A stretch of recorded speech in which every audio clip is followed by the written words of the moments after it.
Hey everyone, Evan from K-Enable Fitness, your fitness resource for the blind and visually impaired. Today we are going to take a step away from the blind strength coach, world's strongest blind man stuff, and instead I want to focus on more just being a person who is trying to be more active and get into a gym as a blind or visually impaired person.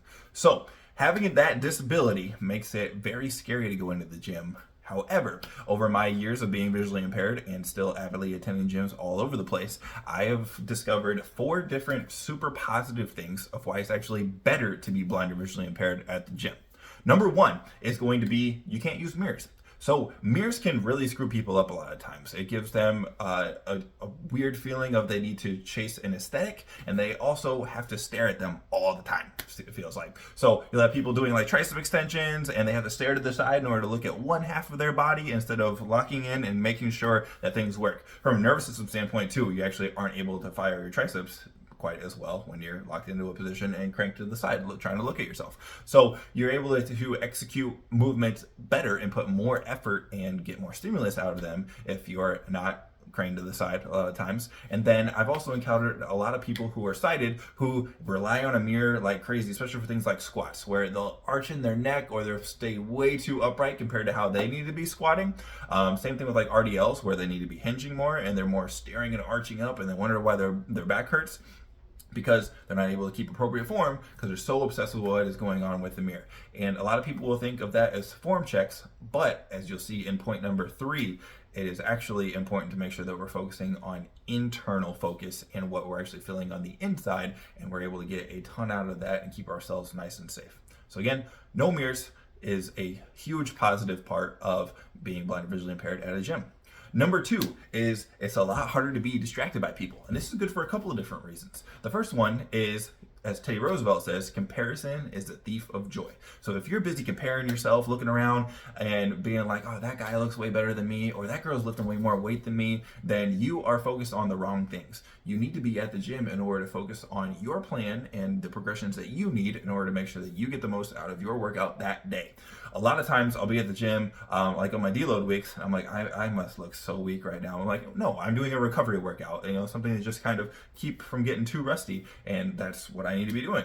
Whereas, someday you might be around somebody who's an absolute monster, they're killing it, and you're like, I want to go off plan, I want to see if I can beat them, or man, I'm not even close to that good. So you're either trying to go off plan or you're doubting yourself and putting yourself down just because somebody else is good at something. You should just be like, oh, that's awesome, good for them. So comparison, again, is the thief of joy. So if we're blind or visually impaired, we can't look around and compare ourselves to other people nearly as much, and we get to focus on the task at hand for us. Next is it's really easy to get biologically or superficially distracted, we'll say. If there's a cutie pie over on the other side of the gym who's very distracting, you think they're incredibly attractive, and it's throwing off your workout, or you're going to be creepy and stare a little bit too much. You can't really do that if you're blind or visually impaired, at least not on purpose.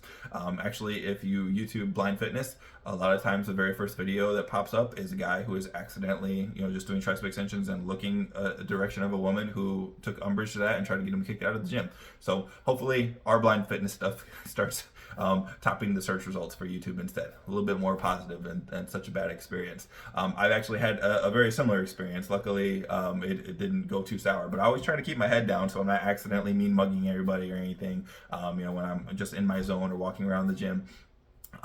So if I know an environment, I'm not using my cane or something, again, I'll keep my head down, trying to make sure it's low enough so I'm not accidentally making awkward eye contact or anything like that. I'm also like, I gotta make sure I'm doing this so I'm not actually, looking at any other body parts of anybody. So I was walking all the way down the long turf at a gym back home, and I was like, I'm doing so good. I'm keeping my head down. I'm making sure I'm not having any awkward interactions. We're good. I'm not tripping over anything. It's going well.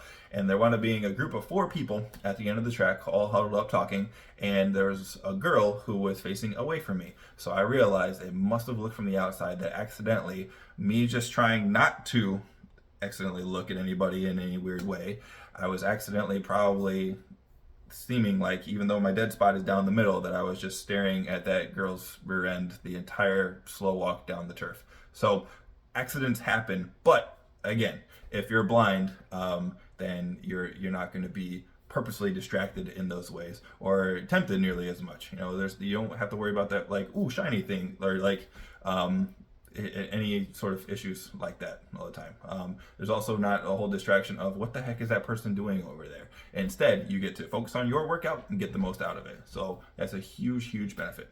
Number 3, again, focusing internally, is we get to build the skill of this internal focus. Where, again, not able to leverage mirrors or look around and everything nearly as much. So we don't rely on our visual system. Instead, we leverage other ways of making sure we're doing the right thing. A big example of this is walking out a back squat like I had to this morning. I couldn't just look down and make sure my feet were okay. There was no mirrors in front of me, and if there were, I wouldn't have been able to tell if I was nice and even or anything like that. So you have to develop these systems to make sure that you feel if your hips, your feet, your tightness is right, all these things. So I know I take a little step, and then I even up, and I'm good to go. So having those internal focuses and little systems that you do because you can't look down are actually super beneficial. If I was to have had over 400 pounds on my back this morning and started looking down and making sure my feet are okay, that's a really unsafe position to be in. And then also it's going to put me in a bad position to even execute the lift really well. So if you're blind or visually impaired, again, you have that internal locus of focus where we're really locked in on what sensations we're getting. We're making sure we're able to squeeze the right muscles, hit the right movement patterns, and it's just a different sector of focus compared to being able to look around and double check things with your sight. Number 4, and probably one of the best ones to me, is people reveal their kindness to you. So there's a guy, Jared, I wound up being in his wedding actually. We met at the gym because I was looking around for 2.5s and patting around everywhere, and he asked if I needed help. And I did, and he helped me, and we hit it off and been great friends ever since. I also had a lot of other random strangers. Maybe I didn't even wind up knowing their name. A lot of them I did, and I can still say their name to these days because they made such a big impact by revealing their kindness. The gym is a place where a lot of people could be selfish. It's a place where we go in order to train and be able to try to improve ourselves, which could be a selfish endeavor, but there's a lot of really kind people there too. If they see you're struggling, you know, you have a white cane and there's that clear indication that you have a visual impairment, or you start looking lost, you know, you're patting around, you make it a little bit more obvious, trying to get really close to things, then people will come up and be like, hey, do you need help?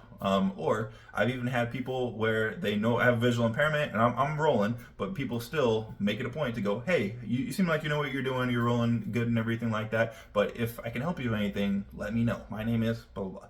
And that is just, again, a really great thing, super positive, because when you have people revealing their kindness like that, you have a much more positive outlook on how people are in the outside world as well. So again, number 4, probably the best one, is people show just how wonderful and kind and unselfish they can be, and know that we're all there in order to try to improve ourselves, and they are there to help you in that process. So again, that's 4 quick ways about why it is so actually incredibly positive to be blind or visually impaired and be at a gym anyway. If you have any questions, comments, those are always appreciated. Please like and subscribe in order to help grow the channel and grow how we're trying to have a really good, helpful fitness and physical health resource for the blind and visually impaired of the world. And again, really, if you do have any questions or comments or want a part 2 on this, let me know.